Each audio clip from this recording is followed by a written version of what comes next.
Astaghfirullah.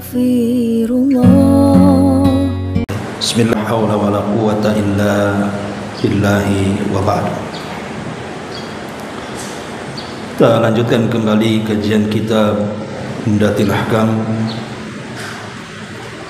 dan minggu yang lalu kita menjelaskan tentang keutamaan solat jamaah, dan kita sudah menerangkan hadis yang pertama.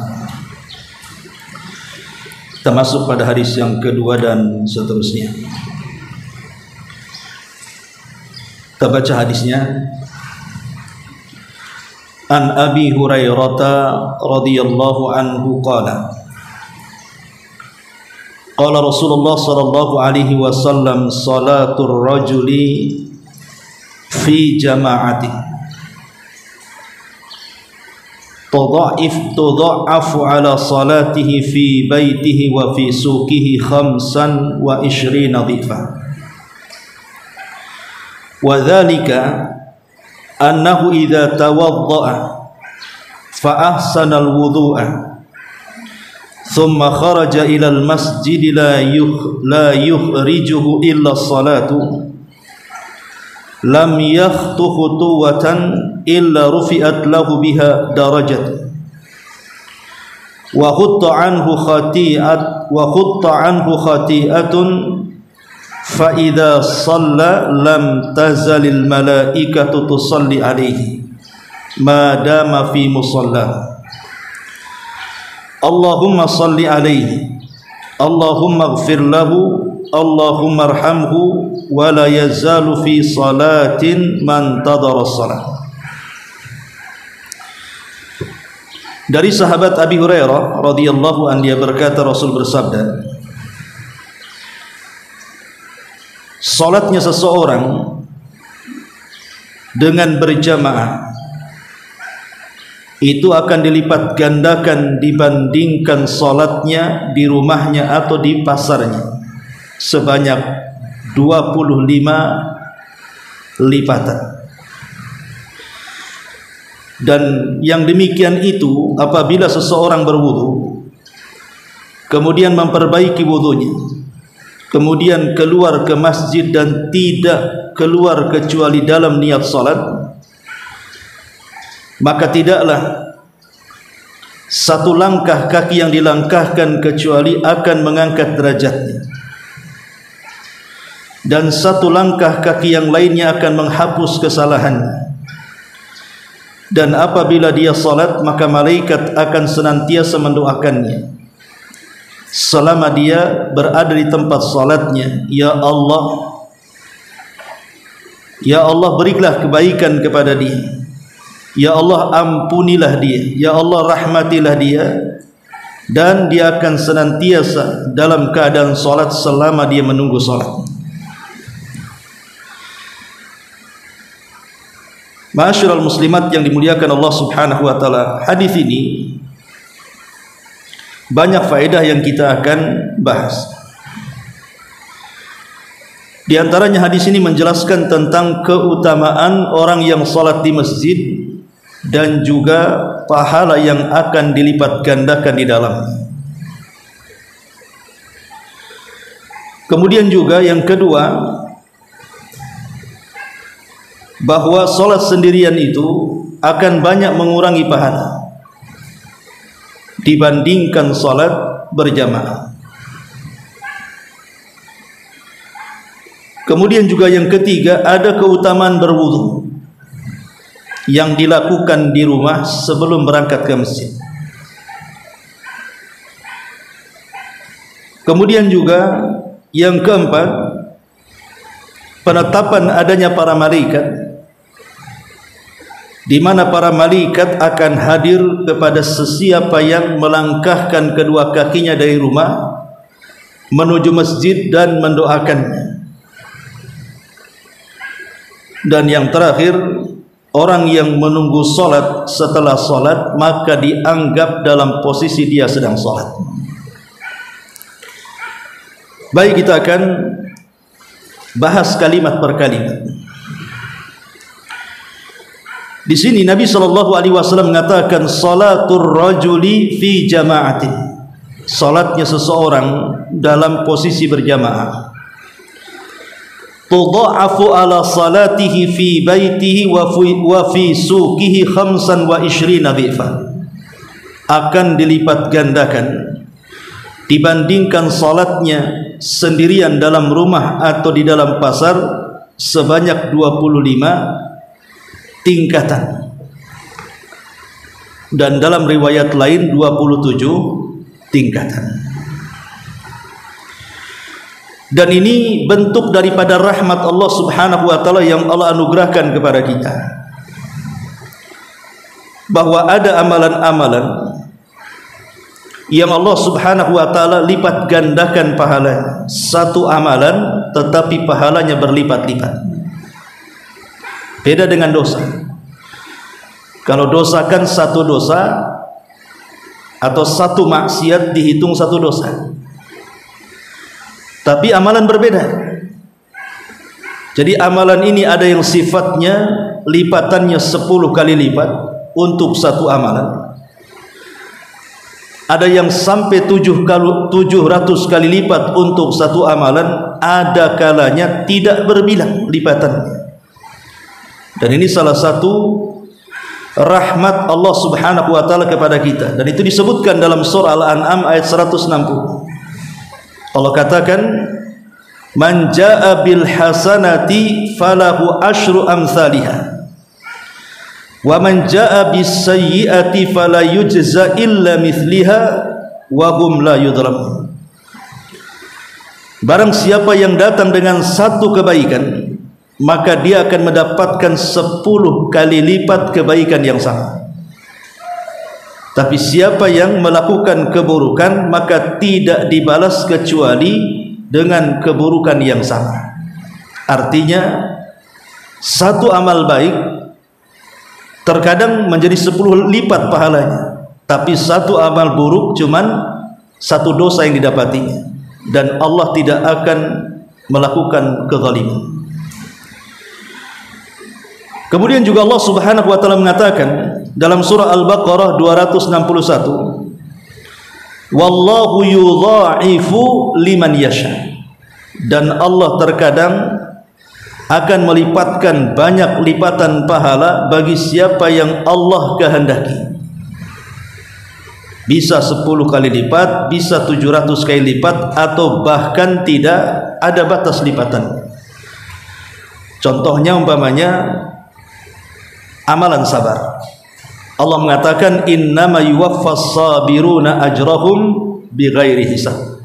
Orang yang sabar itu maka akan diberikan balasan tanpa batas lipatannya.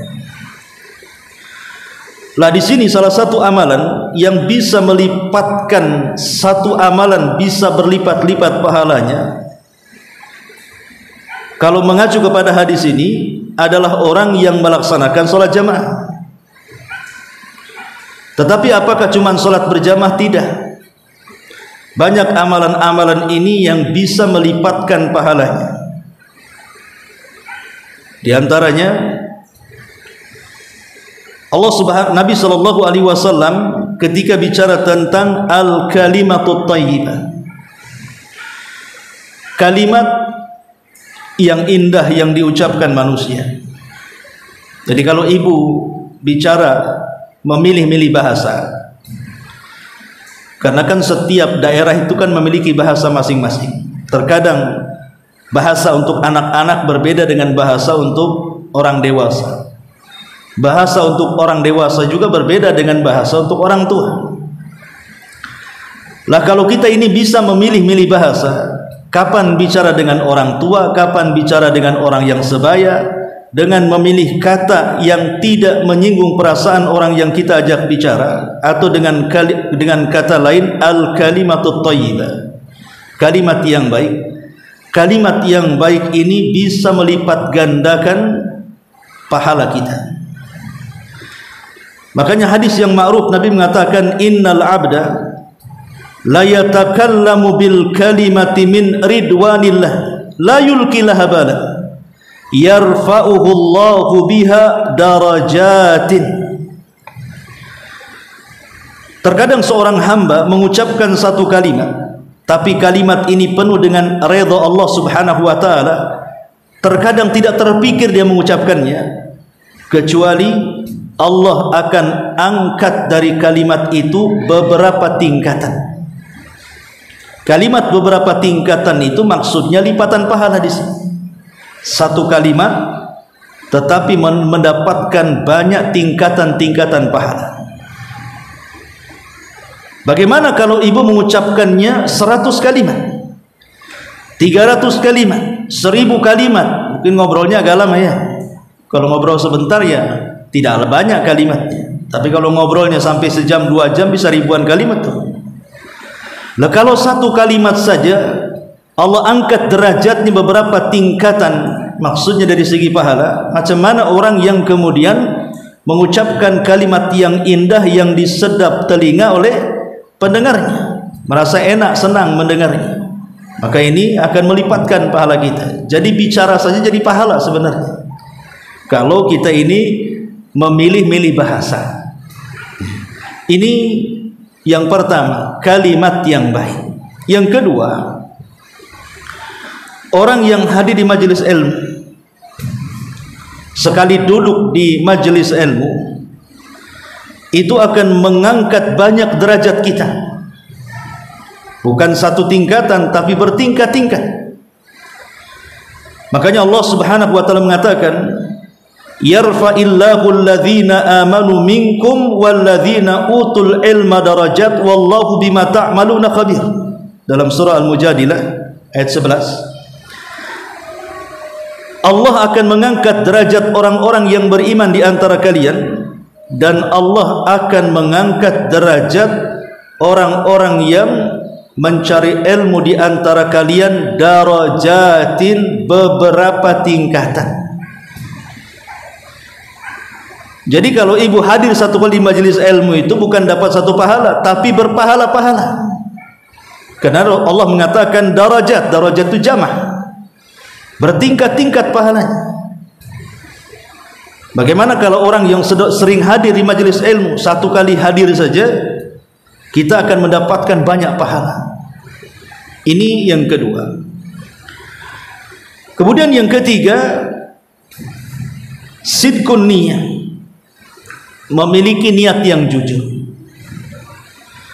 Nabi SAW mengatakan, man sa'alallaha asyhadata bisidqin ballaghahu Allahu manazil asy-syuhada wa in mata ala firash.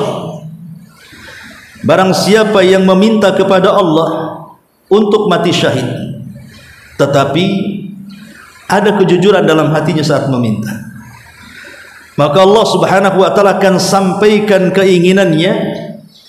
Dia memiliki pahala orang yang mati syahid walaupun mati di atas pembaringan kasurnya. Dia nggak ngapa-ngapain, hanya tidur saja, kemudian mati. Tapi dianggap pahalanya seperti syuhada. Manazilus syuhada. Kalimat syuhada ini bukan satu orang syahid, tapi syuhada itu jamak daripada syahid. Kalau syahid itu satu orang yang mati syahid, kalau syuhada itu banyak orang yang mati syahid. Jadi akan mendapatkan pahala banyak orang yang mati syahid. Ini menunjukkan bahwa niat yang baik dalam hati itu bisa mencapai derajat itu. Makanya ketika sahabat Khalid ibn Walid yang entah berapa ratus atau ribu tusukan yang ada di badannya, karena dia memang suka perang dan suka memilih untuk menjadi pemimpin perang karena kehebatannya, tapi dia meninggal bukan dalam peperangan. Dia meninggal di mana? Di pembaringan. Dia sakit kemudian meninggal. Harusnya seperti Khalid bin Walid ini mati di peperangan kan itu ya, karena entah berapa ratus peperangan yang sudah dilalui, tapi dia meninggal sakit dalam pembaringan. Sehingga ketika sebelum meninggal dia menangis. Kenapa dia meninggal halus seperti itu? Padahal tusukan pedang begitu banyak di badannya. Kenapa harus meninggal seperti itu?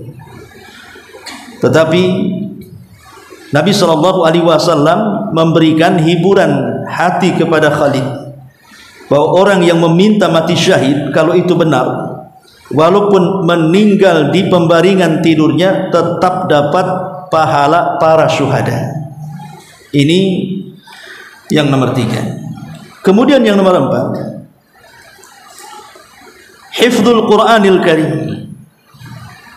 Suka menghafal Quran. Ya tidak harus mesti hafal 30 juz, tapi dia suka menghafal Quran.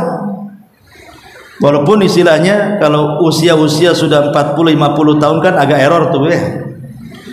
Bukan nambah hafalan, kadang-kadang ganti hafalan. Waktu hanya hilang, insyirahnya hafal ya. Nanti atinnya hafal, insyirahnya yang hilang. Nah, itulah orang yang sudah tua ya. Tetapi kalau ada keinginan dia menghafal Quran walaupun surah-surah pendek, maka Nabi SAW mengatakan, yuqalu li sahibil Quran, iqra wartaq warattil kama kunta turattil fid dunya fa inna manzilataka inda akhiri ayatin taqra'u biha. Dikatakan kepada para penghafal Quran kelak di sorga, naiklah kalian, cari tingkatan kalian, tetapi tartilkan bacaan kalian sebagaimana kalian dulu membaca Quran di dunia, tartil. Karena akhir tingkatanmu di sorga itu disesuaikan dengan akhir ayat yang kau baca di dunia. Jadi walaupun hanya menghafal Quran, hanya Quran itu saja dipegang, tapi berusaha untuk dihafal terus-terusan ya, walaupun tidak harus 30 juz 30 jadilah, walaupun tidak sampai mungkin surat-suratnya, tetapi ada keinginan menghafal Quran, maka Allah akan lipat gandakan pahala. Disuruh milih tingkatannya di surga. Nah, ini juga amalan-amalan yang bisa meningkatkan pahala. Termasuk juga membiarkan uban. Ibu kalau ada uban di kepala, maka niatkan uban itu untuk mendapatkan tingkatan-tingkatan tinggi dalam Islam. Di antaranya hadis Rasul mengatakan, asyayyibu nurul mu'min. Uban itu cahayanya seorang mukmin. La yashibu rajulun syaibatan fil Islam. Tidaklah seseorang itu tumbuh uban dalam kondisi Islam illa kanat lahu bi kulli syaibatin hasanah, kecuali dalam satu helai uban yang tumbuh di kepala itu dapat satu kebaikan. Wa rufi'a darajah wa rufi'a biha darajah, dan Allah akan angkat tinggi-tinggi derajatnya. Makanya jangan sampai uban-uban yang di kepala itu dicabut. Gatal Ustaz, enggak apa-apa, gatal-gatal ya. Biarkan dia uban tumbuh di kepala kita. Kalaupun pamannya nampak terlalu tua mukanya kan, masa usia saja 40 ubannya sudah berserak-serak kan, itu kayak nenek-nenek saja. Boleh disemir Bu, nggak ada masalah, tapi hindari warna hitam saja. Bisa disemir Bu. Bahkan kalau disemir pirang kayak orang barat jadinya Bu ya. Intinya bahwa menumbuhkan uban dengan niat mendapatkan pahala itu mendapatkan berlipat ganda pahala, karena setiap satu uban itu satu kebaikan tuh katanya. Termasuk juga saddul faraj. Ibu kalau sholat berjamaah kemudian merapatkan safnya dan meluruskannya, maka Nabi SAW mengatakan, man sadda furjatan rafa'ahu Allahu biha darajah. Siapa yang memenuhi saf yang kosong supaya rapat safnya dan lurus, maka Allah akan angkat baginya derajatnya. Allah akan berikan banyak pahala. Kemudian termasuk juga as-salatu ala nabi, bersalawat kepada Nabi SAW. Nabi mengatakan, man shalla alayya salatan wahidatan sallallahu alaihi asra salawatin wa khutat anhu ashru khati'atin wa rufi'at lahu ashru darajatin. Siapa yang bersalawat satu kali kepadaku, kata Rasul, maka 1 kali salawat maka kita akan dapat 10 salat. Cukup sampai di sini? Tidak. 10 keburukan dihapus dan 10 derajat diangkat. Lihat orang yang salawat 1 kali saja, ibu tinggal ngomong Allahumma sholli ala Muhammad. Sambil jalan di sini rumah ada berapa kali salawat tuh? Cuman ngomong Allahumma sholli ala Muhammad, 3 kebaikan ibu dapat. Pertama, kita mendapatkan 10 kali pujian dari Allah di hadapan para malaikat di langit. Yang kedua, 10 dosa kita dihapuskan. Yang ketiga, derajat kita juga diangkat 10 kali lipat di surga.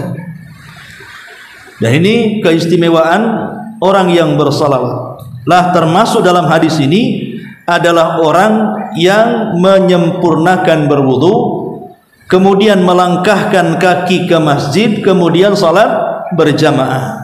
Maka Nabi SAW mengatakan di sini, kecuali illa rufi'at lahu biha darajah, kecuali akan diangkat derajatnya, artinya akan dilipat gandakan tuh derajatnya. Kemudian wa khutta anhu khati'ah, dan juga dihapuskan kesalahannya. Ma'asyiral muslimat yang dimuliakan Allah Subhanahu wa taala. Jadi ini faedah rahasia dalam hadis ini, bahwa ada amalan-amalan itu yang bisa mengangkat derajat kita, artinya yang bisa melipatkan banyak pahala dari kita. Ma'asyiral muslimat yang dimuliakan Allah Azza wa Jalla. Kemudian apa lagi selain meningkatkan derajat kita di sisi Allah Subhanahu wa taala dan juga melipat gandakan pahala? Di antaranya adalah husnul islamil mu'min. Seseorang berusaha untuk memperbaiki dalam Islam, memperbaiki sholatnya. Pokoknya setiap perintah dalam Islam itu setiap hari ada perbaikan. Saya tidak mau sholat saya kayak gini-gini terus, saya harus belajar. Apakah saya sudah benar nih berdirinya, rukunya, sujudnya, bacaannya, belajar. Kemudian juga puasa, jangan sampai puasa saya ini batal gara-gara ghibah, saya nggak mau ghibah. Ya, kemudian zakat, bayar tepat waktu. Kemudian kalau Allah berikan rizki lebih, saya harus melaksanakan haji untuk menyempurnakan Islam, dan begitu seterusnya. Artinya memperbaiki setiap ajaran Islam dalam kehidupannya. Maka Nabi SAW mengatakan, idza ahsana ahadukum islamahu fakullu hasanatin ya'maluha tuktab lahu bi ashri amthaliha ila sab'u mi'ati dhi'fin. Apabila salah seorang di antara kalian berusaha terus memperbaiki keislamannya, maka setiap satu kebaikan dalam Islam yang ibu amalkan akan dicatat 10 kali lipat kebaikan sampai 700 kali lipat kebaikan. Nah, ini juga di antara hal-hal yang bisa melipat gandakan kebaikan kita. Kemudian juga an-naf'ul muta'addi. An-naf'ul muta'addi itu artinya manfaat yang sifatnya bukan hanya untuk diri sendiri, tapi juga melibatkan orang lain. Nabi SAW mengatakan dalam sebuah hadis, ta'addin naf'i kas sadaqatil jariyati wal ilmin nafi wal hasanatil was sunnatil hasanati.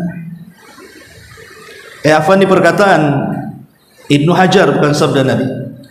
Al-Imam Ibnu Hajar Al-Asqalani mengatakan bahwa di antara sebab dilipatkan pahala seseorang itu adalah ta'addin naf'i, seseorang yang melibatkan orang lain merasakan manfaatnya. Kemudian beliau mencontohkan 3 perkara.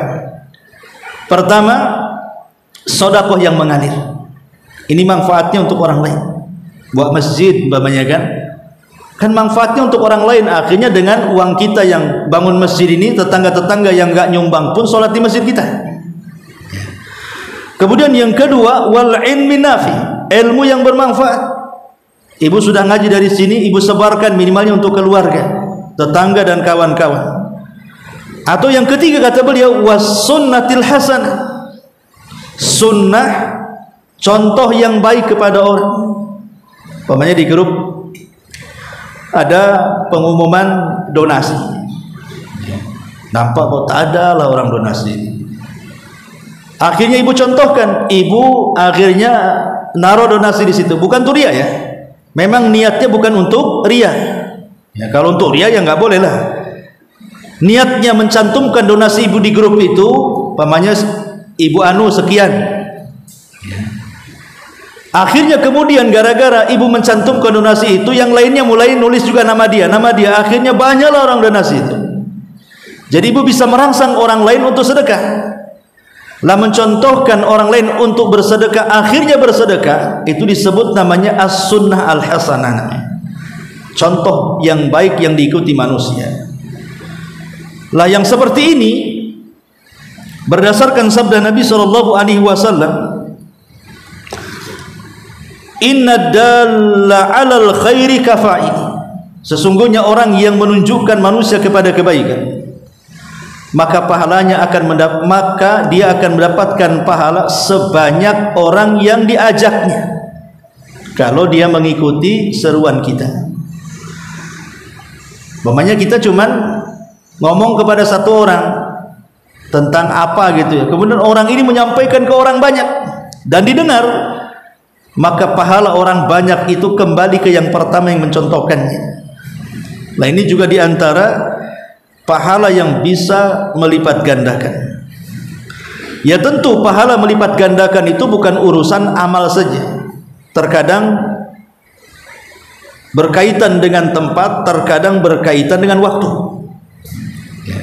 Contoh berkaitan dengan tempat, orang yang sholat di Masjidil Haram dengan orang yang sholat di Nurul Hidayah di sini beda pahalanya. Sebab orang yang sholat di sana lipatannya 100.000 kali lipat. Kalau sholat di sini kan cuman ya jamaah 25 atau 27 kan begitu ya. Tetapi kalau kita sholat di Masjidil Haram itu, kita mendapatkan 100.000 kali lipat dibandingkan sholat di masjid di sini. Atau umpamanya di Masjid Nabawi, orang yang sholat sekali sholat di Masjid Nabawi sama dengan 1.000 kali lipat sholat di masjid di sini. Atau di Masjidil Aqsa sama lipatannya 500 sholat atau 250 kali sholat dibandingkan di masjid sini. Lah terkadang tempat itu juga mempengaruhi lipatan pahala. Ya, tempat itu juga bisa mempengaruhi lipatan pahala. Atau bukan hanya tempat, terkadang waktu. Contoh umpamanya, ibu beribadah di malam Lailatul Qadar, itu akan berbeda nilainya kalau ibu beribadah di malam-malam yang di luar Lailatul Qadar. Sebab orang yang beribadah di malam Lailatul Qadar itu disamakan dengan 1000 bulan lipatannya, atau 83 tahun 6 bulan lipatannya orang yang sholat di malam Lailatul Qadar, atau sedekah di malam Lailatul Qadar, atau birrul walidain di malam Lailatul Qadar. Sebutkan amalannya. Jadi kalau seandainya ibu ini sholat di rumah di malam Lailatul Qadar, anggaplah tahajud 2 rakaat, maka seolah-olah ibu melaksanakan sholat 2 rakaat itu selama 83 tahun 6 bulan, selama 1000 bulan. Jadi waktu itu juga bisa mempengaruhi lipatan amal. Atau contoh sekarang lah kita berada di bulan Hurum, di bulan Dzulqa'dah nih. Orang sudah hampir mepet masuk ke bulan Dzulhijjah, masuk ke 10 awal Dzulhijjah yang merupakan hari-hari terbaik dunia.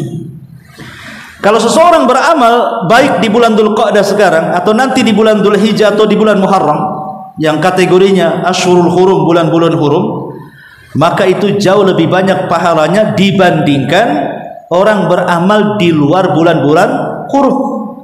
Jadi waktu itu terkadang juga mempengaruhi lipatan amal.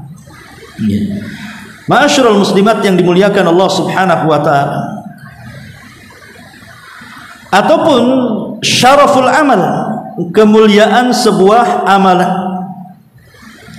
kemuliaan sebuah amal itu terkadang mempengaruhi lipatan pahala seseorang hamba kepada Allah Subhanahu wa taala. Seperti tadi contohnya hadis yang kita baca di sini tentang orang yang beramal berjamaah itu lebih banyak lipatannya dibandingkan orang yang beramal sendirian. Nah, orang sholat jamaah kan amalan jamaah tuh rame-rame gitu ya. Terkadang kemuliaan amal juga mempengaruhi lipatan pahala. Ya contohnya dalam hadis ini. Ini juga diantaranya hal-hal yang bisa melipat gandakan amalan kita. Ma'asyiral muslimat yang dimuliakan Allah Subhanahu wa taala. Kemudian Nabi SAW mengatakan di sini, fa idza shalla lam tazal al malaikatu tusalli alaihi. Setelah kita memperbaiki wudu kemudian melangkahkan kaki ke masjid, maka akan banyak lipatan pahala yang kita terima, mulai dari dihapusnya kesalahan, diangkatnya derajat dan begitu seterusnya. Maka Rasul mengatakan fa idza shalla lam tazalil malaikatu tusalli alaihi, dan senantiasa malaikat itu akan senantiasa berdoa kepada orang yang sholat jamaah itu, madama fi musalla, selama dia masih berada di tempat sholatnya. Ma'asyiral muslimat yang dimuliakan Allah Subhanahu wa taala, kita tahu bahwa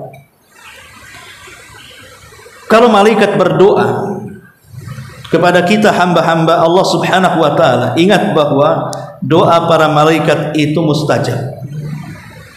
Doa para malaikat itu mustajab, tidak mungkin tidak dikabulkan. Makanya dikatakan oleh para ulama, di antaranya Abul Hasan Al-Mubarakfuri rahimahullahu taala mengatakan, doaul malaikati mustajab, bahwa doa para malaikat itu pasti diijabah. Doa para malaikat itu pasti diijabah. Sampai-sampai yang menunjukkan doa malaikat itu diijabah, sampai-sampai Nabi SAW menakut-nakuti. Menakut-nakuti siapa? Menakut-nakuti para istri yang menolak ajakan suami dengan laknat. Kata Nabi SAW, apabila seorang suami mengajak istrinya berhubungan kemudian enggan sampai suaminya marah, maka Rasul menakut-nakuti apa? Maka wanita itu akan dilaknat mulai dari penolakannya sampai waktu subuh. Lah ketika kalimat Allah akan para malaikat akan melaknat, itu menakut-nakuti namanya. Secara otomatis kan ibu jadi takut jadinya kan. Karena kalau saya menolak ajakan suami nanti saya dilaknat tuh. Lah kata para ulama, ketika Rasul sallallahu alaihi wasallam menakut-nakuti kita umatnya, terutama bagi wanita yang diajak bergaul kemudian tidak mau akan dilaknat, karena tahu bahwa doa para malaikat itu mustajab masalah. Doa para malaikat itu pasti mustajab. Ya wajar saja malaikat mustajab, karena malaikat itu hamba Allah yang mulia, tidak bermaksiat. Dia akan melaksanakan apapun yang diperintahkan, dan mereka akan taat, mendengar dan siap laksanakan kalau sudah Allah yang memerintahkan. Habis baterainya. Tes. Habis. Apa?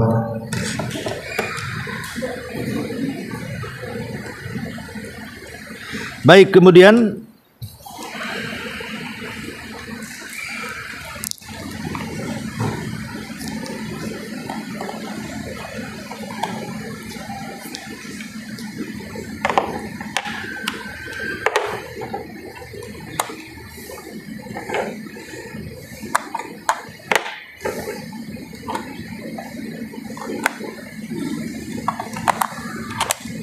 iya. Nah di sana ada 9 amalan selain daripada hadis yang kita bahas. bahwa ada 9 amalan yang menjadikan para malaikat itu mendoakan kita. Salah satunya adalah hadis yang kita bahas.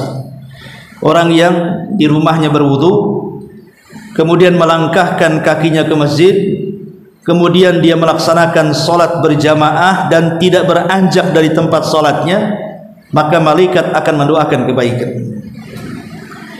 Lalu apa lagi? Di antara 9 amal itu ta'limun nasi al-khairah. Yang pertama, mengajarkan manusia kepada kebaikan.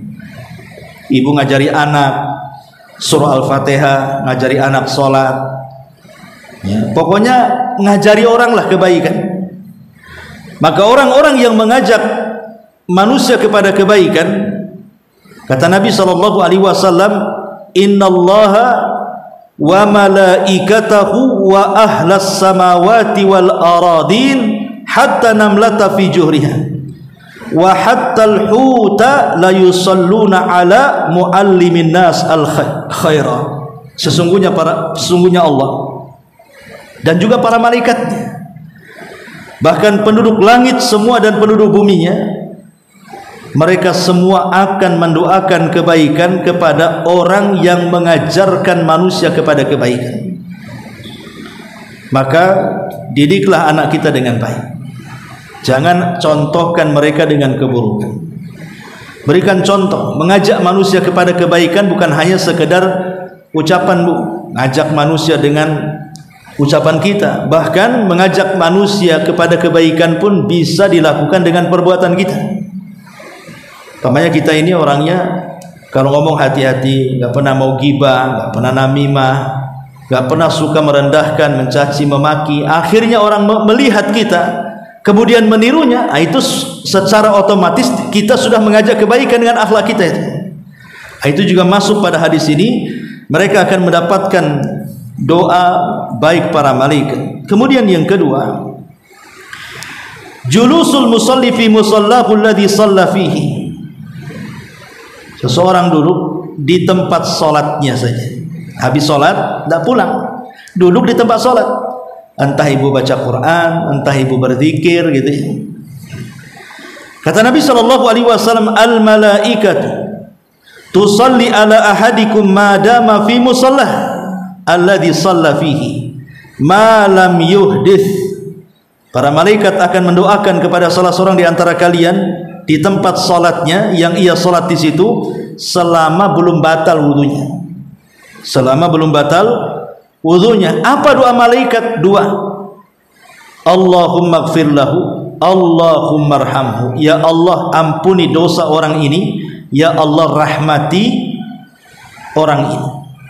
Ini yang kedua. Kemudian yang ketiga, as-salatu fi safil awal.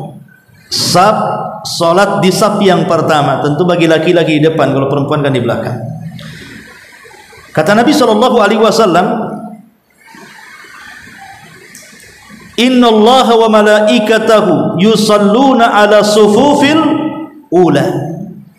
Sesungguhnya Allah dan para malaikatnya akan mendoakan kepada orang-orang yang berhasil mendapatkan saf pertama di dalam salat.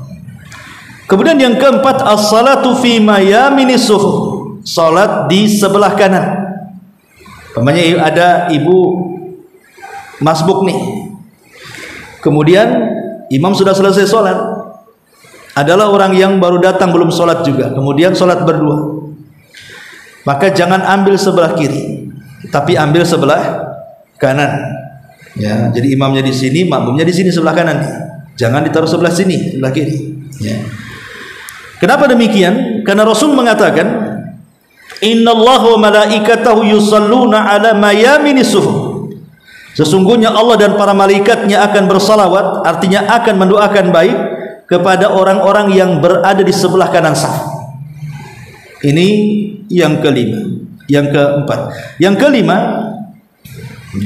waslu sufufi fi as-salati. Menyambungkan saf di dalam salat.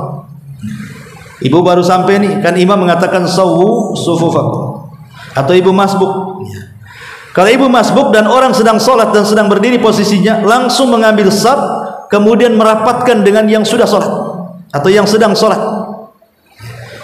Karena Nabi SAW mengatakan, Innallaha wa malaikatahu yusalluna ala alladhina yasiluna sufufa. Sungguhnya Allah dan para malaikatnya akan mendoakan kebaikan bagi orang-orang yang menyambung safnya. Nah, ini juga yang kelima. Kemudian yang keenam, at-tasakhur, tidak meninggalkan sahur saat puasa. Jadi ibadah sahur ini adalah penyebab doa para malaikat kepada kita. Nabi mengatakan, Innallaha wa malaikatahu yusalluna 'alal mutasakhirin.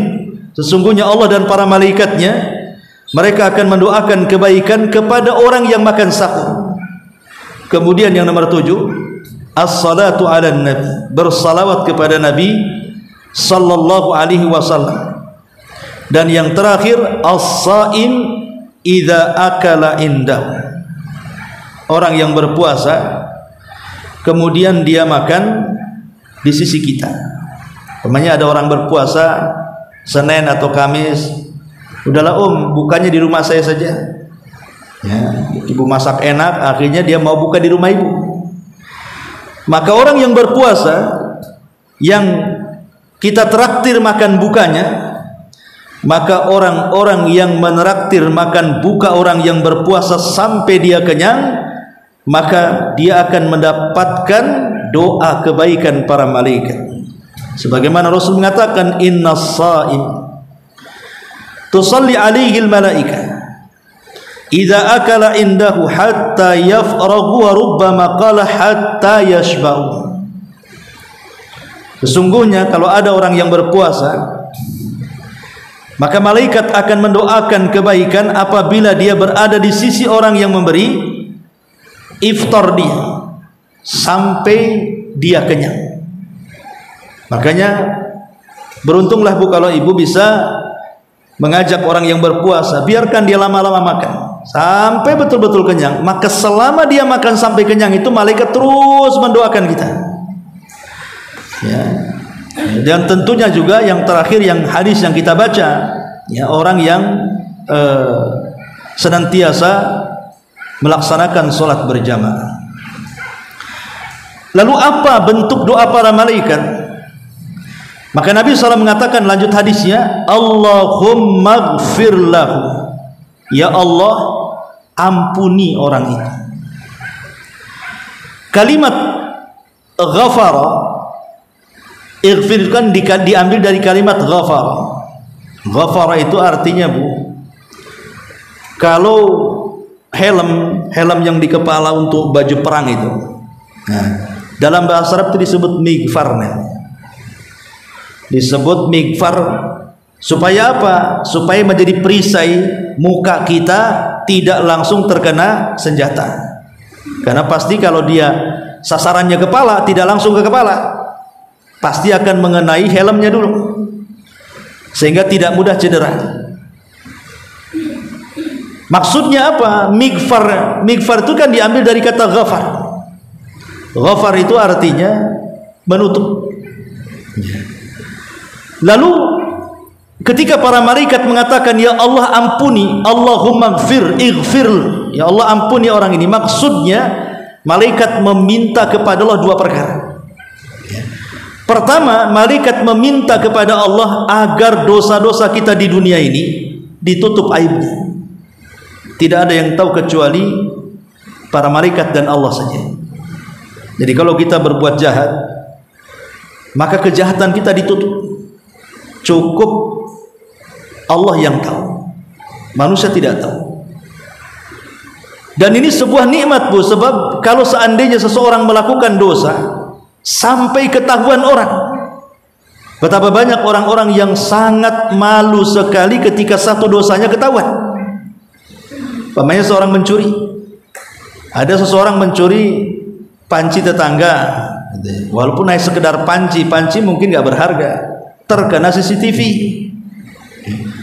Kemudian sama yang pemilik pancinya diviralkan pula di YouTube, di Facebook, di TikTok, padahal panci bu. Coba bayangkan, kira-kira netizen Indonesia yang tukang bully itu gimana tuh? Banyak orang yang kena bully bunuh diri, Bu. Itu pada sekedar panci saja. Itu satu aib yang Allah tampakkan. Gimana kalau banyak aib ditampakkan kan itu? Apa enggak mati berdiri gitu? Lah malaikat minta kalau kita berbuat dosa itu Allah tutupi supaya ada kesempatan bertobat, maksudnya. Sebelum malu itu ada kesempatan untuk bertobat. Kemudian yang kedua, malaikat meminta kepada Allah nanti pada hari kiamat, dosa-dosa yang pernah kita lakukan di dunia tidak diazab Allah. Jadi kalimat Allahumma gfir lahu, ya Allah ampuni orang ini, maksudnya ya Allah tutupi dosanya di dunia, ya Allah jangan kau azab lantaran dosanya di akhirat. Itu makna doa para malaikat seperti itu. Allahumma gfir lahu, ya Allah ampuni orang itu. Dari sini kita tahu bahwa solat berjamaah dari rumah ke masjid dalam posisi dia di atas tohara itu menyebabkan datangnya ampunan Allah Subhanahu wa taala lewat doa para malaikat. Ya tentu sebab-sebab pengampunan doa itu kan macam-macam ya, bukan hanya sekedar salat 5 waktu saja, banyak sekali ya. Contohnya umpamanya seseorang senantiasa bertobat kepada Allah Subhanahu wa taala. Jadi setiap melakukan kesalahan dia bertobat. Karena tobat itu bisa menghilangkan dosa-dosa yang kita lakukan. Yang kedua, ibu melaksanakan haji. Kalau memang punya uang, haji. Karena Rasul mengatakan barang siapa yang haji dan dia ketika haji tidak mengeluarkan kalimat kotor, fisiknya pun tidak berbuat fasik, maka dia pulang ke rumahnya seperti anak bayi yang baru dilahirkan dari orang tuanya. Bayi nggak ada dosanya lah. Dengan haji bisa menggugurkan pahala. Dengan haji bisa menggugurkan pahala. Masyarul muslimat yang dimuliakan Allah Azza wa Jalla, ataupun melaksanakan salat 2 rakaat. Maksudnya 2 rakaat tobat. Ibu berwudu, salat 2 rakaat tobat. Makanya Nabi SAW mengatakan, "Mamin abdin yudhnibu dzamban fayuhsinu tahur fayuhsinu at-tahura thumma yaqumu fayusalli rak'ataini thumma yastaghfirillah illa ghafarallahu lahu." Tidaklah seorang hamba melakukan dosa kemudian dia memperbaiki cara bersih sesucinya, cara wudunya, kemudian setelah wudu salat 2 rakaat, setelah 2 rakaat minta ampun kepada Allah, kecuali Allah akan ampuni dosa-dosanya. Ini juga bisa menggugurkan dosa. Termasuk nanti puasa, Bu.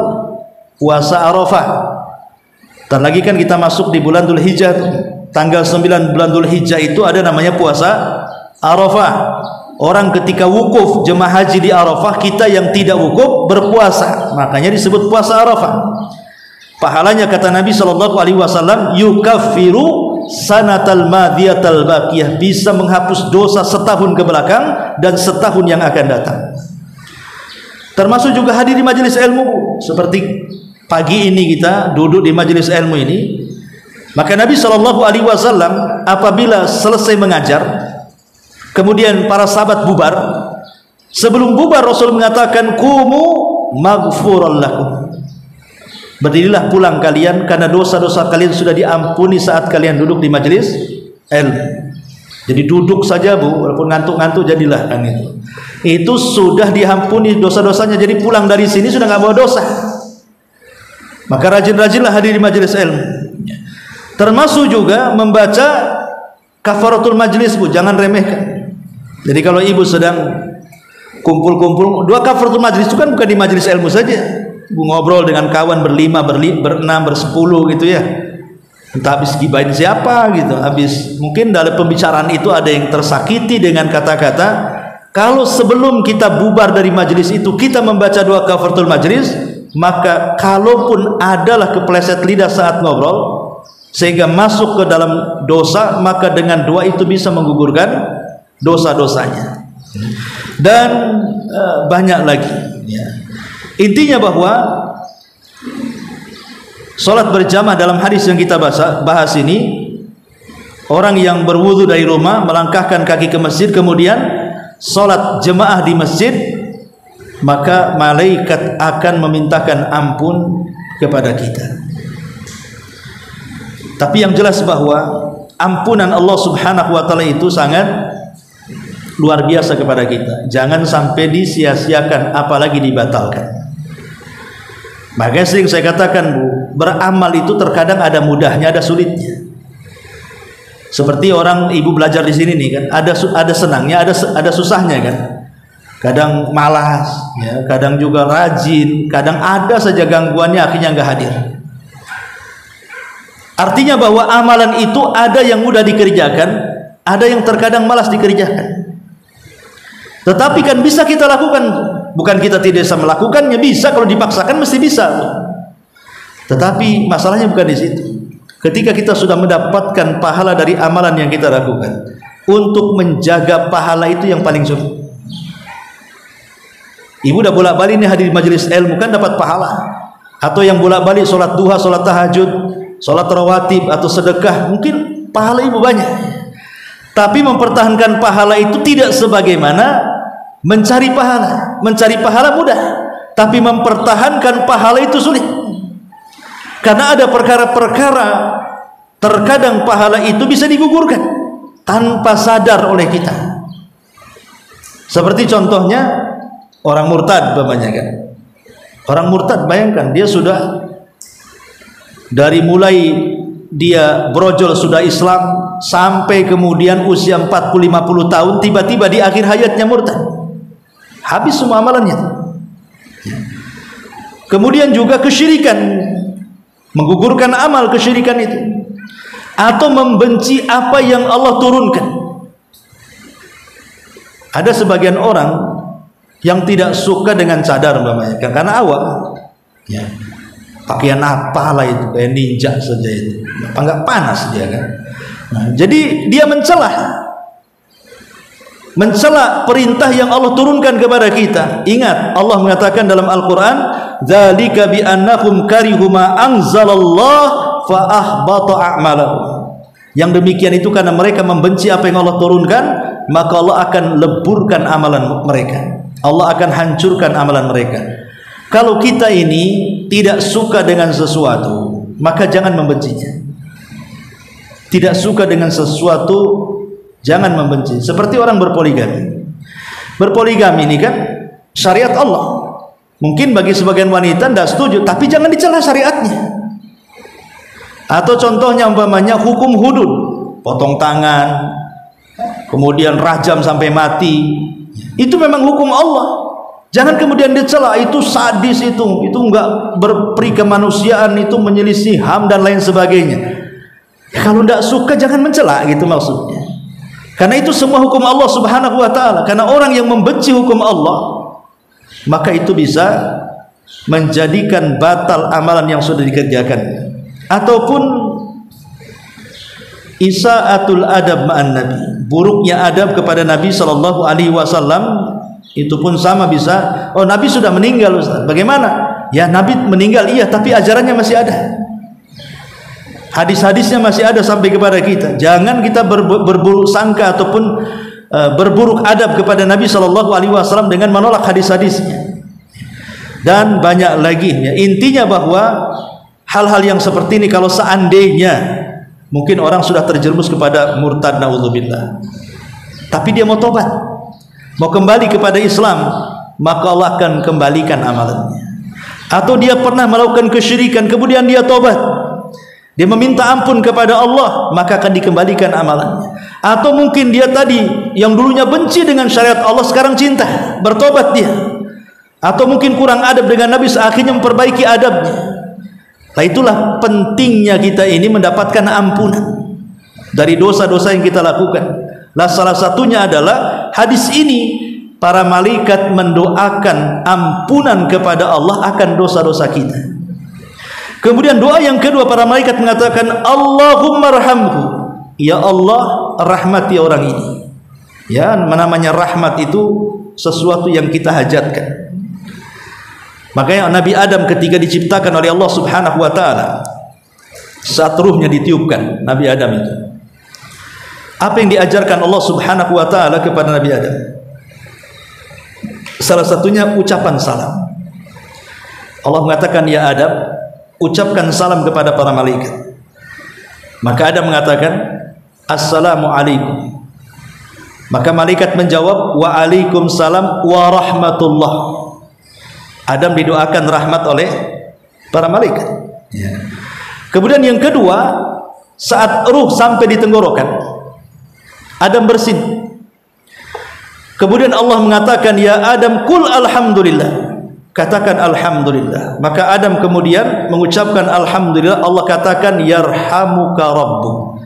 Allah telah merahmatimu, wahai Adam. Jadi saat Adam diciptakan ke bumi oleh Allah Subhanahu wa taala, didoakan rahmat oleh Allah dan para malaikat. Adapun doa Allah kepada Adam ketika menjawab bersin. Adapun doa malaikat dengan rahmat kepada Adam saat menjawab salamnya Adam. Sejak itulah maka manusia akan mendapatkan banyak rahmat di bumi dari turunan Adam. Kenapa kita butuh dengan rahmat ini, Bu? Karena yang menentukan orang masuk surga itu bukan amal kita, tapi rahmat Allah Subhanahu wa taala. Itu masalahnya. Makanya ketika para malaikat mendoakan rahmat kepada kita, maknanya kita didoakan masuk surga sebenarnya. Karena tidak ada orang yang bisa masuk surga kecuali dengan rahmat Allah Subhanahu wa taala. Dan yang terakhir, wala yazalu fi salatin man tadara shalah. Dan orang itu senantiasa dalam kondisi dianggap salat selama dia menunggu untuk melaksanakan salat berikutnya. Artinya kalau orang habis maghrib, kayak sering di sini ada kajian kan, habis maghrib ada kajian, itu kan nunggu sampai ke isya namanya. Kemudian dia sholat isya, maka selama duduk sambil ngaji itu seolah-olah kita sedang sholat. Bayangkan ya. Jadi kalau orang atau ibulah menyengaja datang ke masjid itikaf itu duhur sampai asar, maka itu waktu-waktu kita menunggu sholat berikutnya itu dianggap kita sedang sholat. Ini pahala yang luar biasa. Wallahu alam, ini yang bisa sampaikan dari hadis yang kedua dari bab sholatul jamaah. Baik, sampai di sini. Kalau ada yang mau bertanya silahkan kita buka tanya jawab.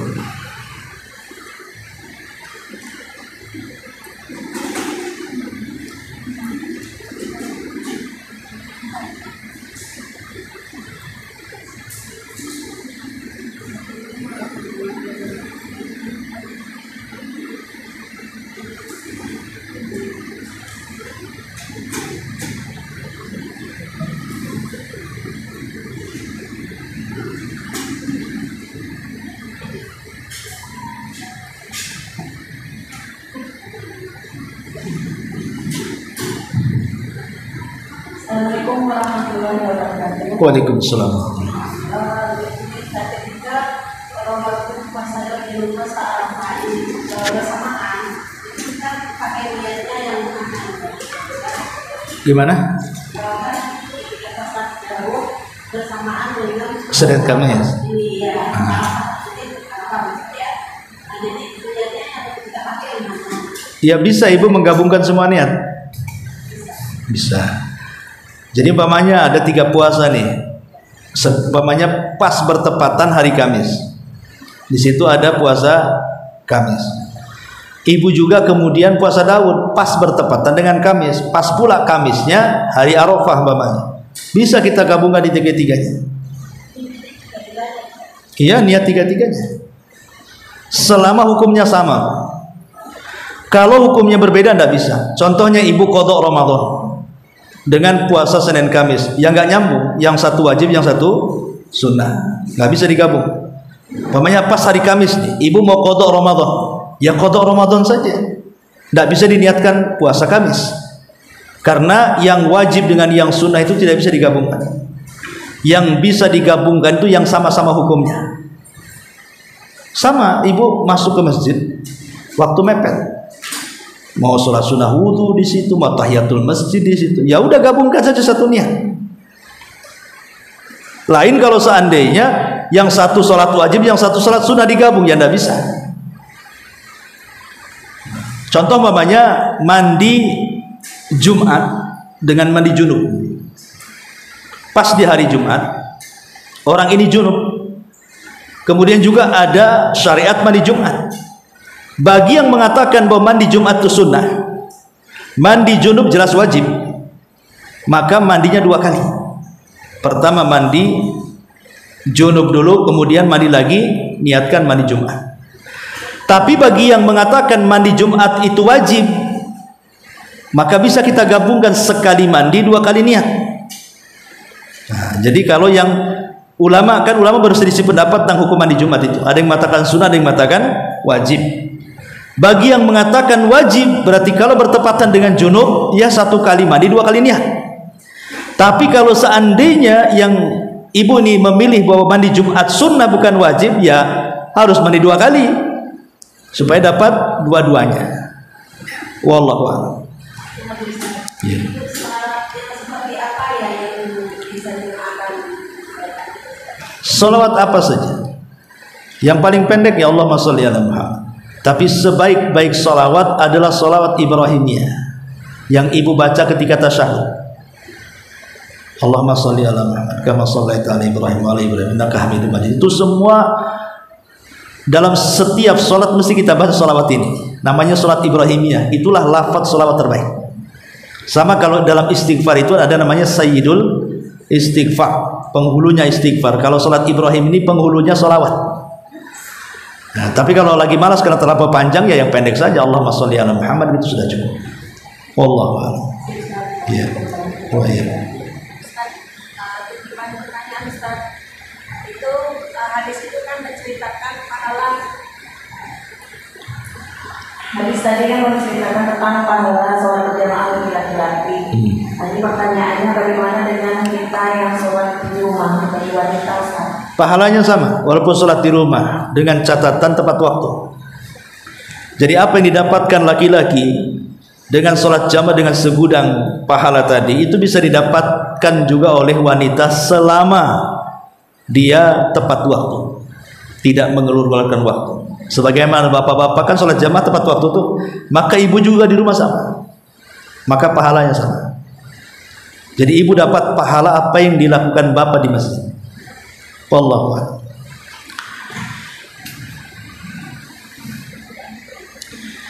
Oh ya, ini dah jam 10. Sampai di sini subhanallah hamdika asyhadu an la ilaha illa anta astaghfiruka wa atubu ilaik.